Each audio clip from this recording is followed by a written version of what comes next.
صف میں بیٹھنے والا نمازی، حاجی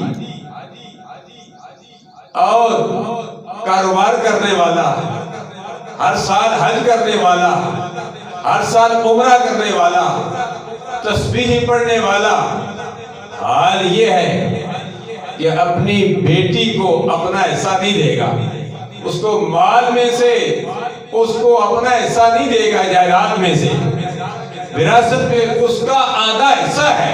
بیٹے کا اگر 1 روپیہ ہے تو بیٹی کا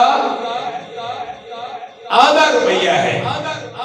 جائیداد میں اگر بیٹے کا 1 مرلہ ہے تو بیٹی کا آدھا مرلہ ہے۔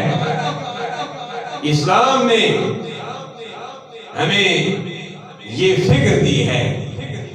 اب جہالت ختم ہو گئی ہے، وہ وقت ختم ہو گیا جب سرکار امبیا صلی اللہ علیہ وسلم تشریف لائے، لوگ بیٹیوں کو زندہ درگور کر دیا کرتے تھے۔ امام الانبیاء صلی اللہ علیہ وسلم آئے، بہار آ گئی، رونقیں آ گئی، فرمایا بیٹیوں کو زندہ نہ درگور کرو، یہ تمہاری زینت ہے، یہ تمہاری رزق کی فراوانی کا ذریعہ ہے۔